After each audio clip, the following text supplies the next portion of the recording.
You are sitting in gridlock 2 blocks from the grocery store, and the smoke on the horizon is not a wildfire. Your phone buzzed 40 minutes ago. Emergency alert, grid failure, cascading infrastructure event affecting your entire metro area. You told yourself you'd handle it. You grabbed your keys. You drove toward the store like 10,000 other people in your city did at that exact same moment. Now, you are not moving. The car ahead of you has its hazards on.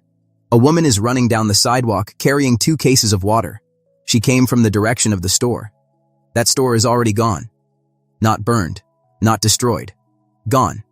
As in stripped, emptied, cleared in a window of time so small that meteorologists track hurricanes longer than it takes a panicked city to consume an entire supermarket. Research from FEMA's post-disaster retail studies confirms what every emergency manager quietly knows. In a genuine urban crisis, shelf-critical items, water, batteries, canned protein, first aid supplies, vanish within 2 to 4 hours of the initial alert. In densely populated metros, that window compresses to under 3 hours. You did not beat the window. Almost nobody does. And here is the part that should make you furious. The survival gear industry has spent 2 decades conditioning you to think about the wrong things. They sell you $300 tactical backpacks. They sell you $180 water filtration straws marketed with military imagery.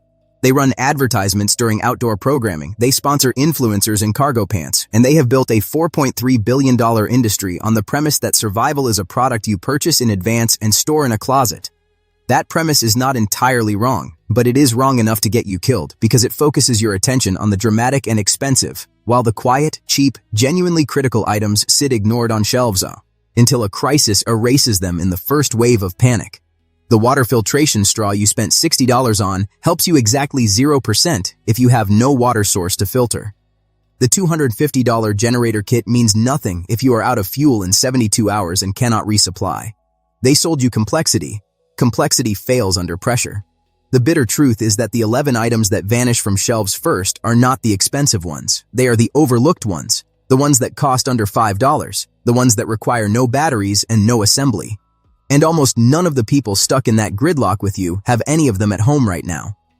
Strip away every product, every influencer recommendation, every $400 bug-out bag, and real crisis survival reduces to exactly 5 categories: clean water access, caloric density, sanitation, communication, light and heat. That is the complete list.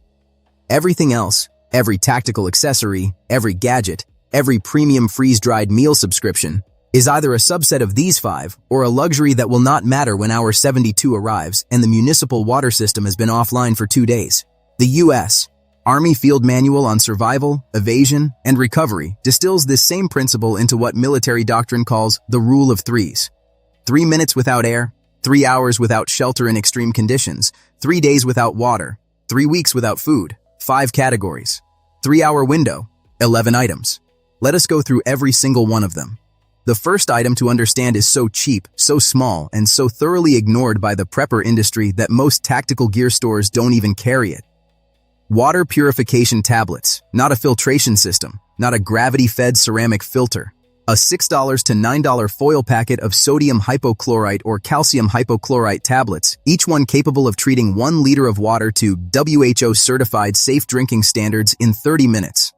The World Health Organization officially classifies chemical water treatment as a Tier 1 household water purification method, the same tier used by emergency relief organizations in disaster zones across 60 countries.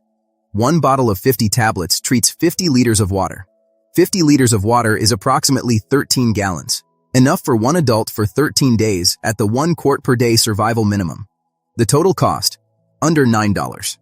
The equivalent in bottled water at a grocery store, assuming it has not already been cleared, upwards of $40 and you would have to carry it.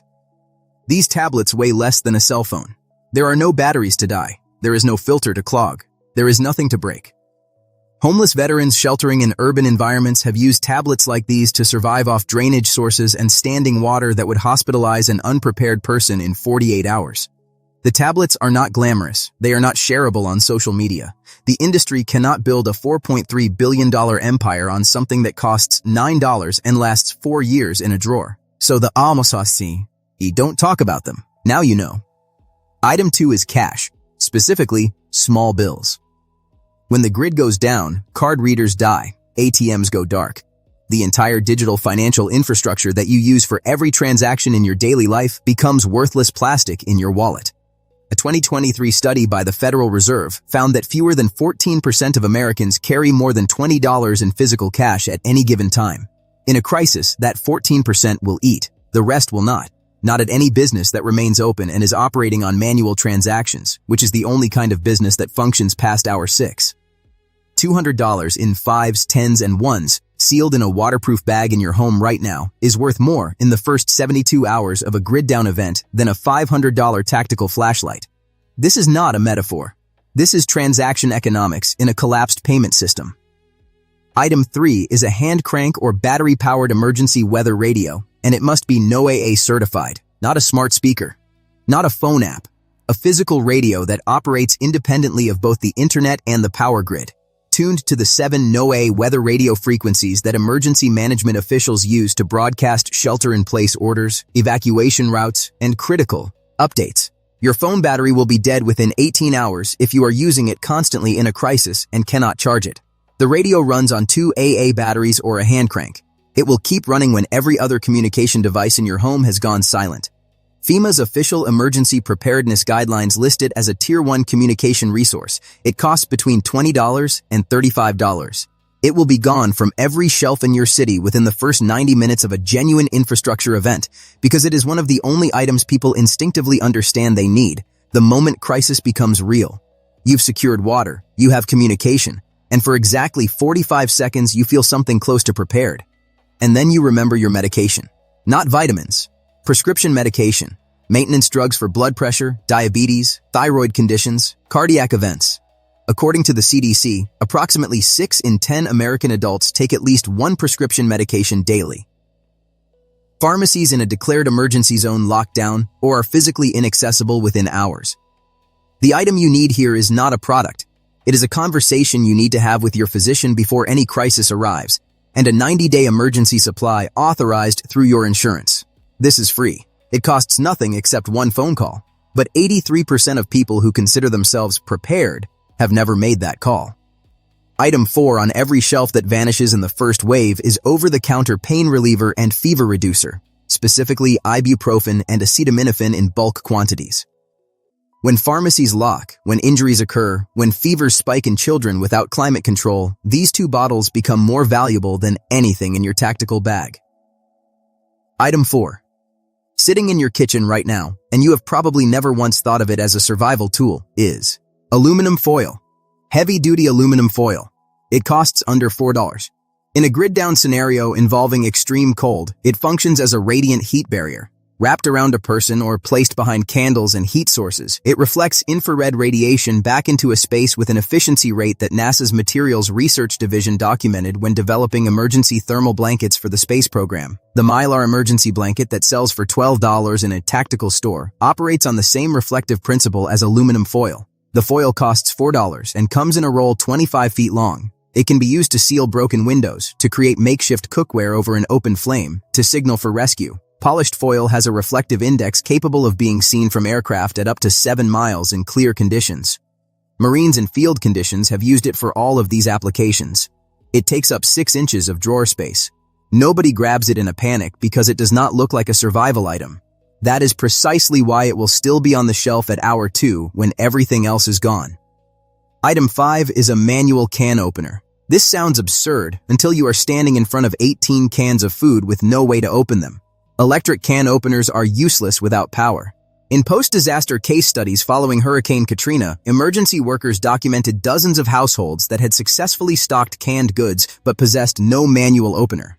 A 3 military-style P-38 can opener, the same design issued to U.S. soldiers since World War II, has never needed a battery, never needed a firmware update, and has never failed under field conditions in 80 years of documented military use. It fits on a key ring. It weighs less than a quarter. It costs $3. It will be gone from store shelves inside the first hour because it is small, cheap, recognizable, and obvious the moment panic sets in. Items 6 through 11 follow the same pattern. Cheap, small, ignored, until they are the only thing that matters. Lighters in packs of 5, not 1. The $1.50 Bic lighter versus the $40 tactical torch. In cold conditions, a standard butane lighter fails at temperatures below 10 degrees Fahrenheit, which is why you need multiples, and why they need to be stored inside a jacket pocket against your body heat. Bleach. Unscented, plain sodium hypochlorite, the $3 store brand gallon, which the CDC officially certifies as a water disinfectant at 8 drops per gallon, the same compound that municipal water treatment plants use scaled to billions of gallons. Duct tape, because in structural damage scenarios, a $5 roll seals broken windows, patches torn tarps, and immobilizes splinted fractures when no medical supplies are available. A physical paper map of your city and county, because GPS requires satellites, and satellites require infrastructure, and infrastructure is exactly what fails. A USB battery bank fully charged, because a 20,000 milliamp hour bank costs $25 and will charge a smartphone 6 to 8 full times, 6 to 8 opportunities to reach family, access emergency broadcasts, or call for help. And finally, a Ridius, an physical list of every critical phone number in your life because your phone's contact list is inaccessible when the phone is dead. 11 items, combined cost, under $60. I have to stop here and tell you the single mistake that will get people killed in the first hour of a real urban crisis. Driving to the store. The moment you enter that gridlock, the moment you join the mass of 10,000 people making the same reactive decision at the same time, you have surrendered every advantage that preparation was supposed to give you. You are now in a crowd. You are burning fuel. You are consuming time. You are potentially becoming part of the problem because gridlocked roads are the reason emergency vehicles cannot reach people who are dying. The people who survived the first 72 hours of urban collapse are not the people who reacted fastest. They are the people who did not have to react at all because they already had these 11 items in their home before the alert hit their phone. The 3-hour window is not for you. It is for everyone who did not prepare. Your job is to already be done. The 3-hour window is not a shopping trip. It is a test. A live, unannounced audit of every decision you made in the weeks and months before the alert arrived. History has run this test repeatedly. The 2003 Northeast blackout, Hurricane Harvey, the 2021 Texas winter storm that left 4 million homes without power for over a week in sub-freezing temperatures. In every single post-event analysis, the same demographic emerged with the lowest mortality rate and the lowest resource depletion. Not the wealthiest households, not the ones with the most elaborate gear.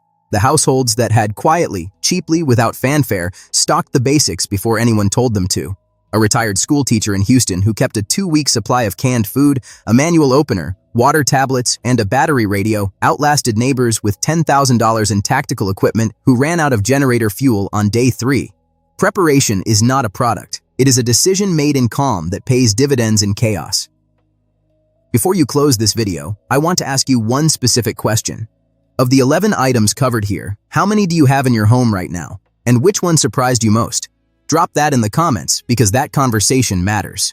Real preparedness is built community by community, household by household, not sold through an influencer's affiliate link. If you want to continue building this kind of knowledge, the practical, cheap, industry-ignored kind that actually functions when systems fail, then join the people here who have decided they will not be caught in that gridlock. Subscribe, not because of a notification, because of a decision you are making right now to be the household that already has what it needs when the alert arrives. The next video covers the 7 mistakes people make in the first 24 hours of a power outage, mistakes that cost them everything they spent the first 3 hours saving. Real survival is never purchased in a panic. It is built in the quiet before the storm, one overlooked, underpriced, industry-ignored item at a time.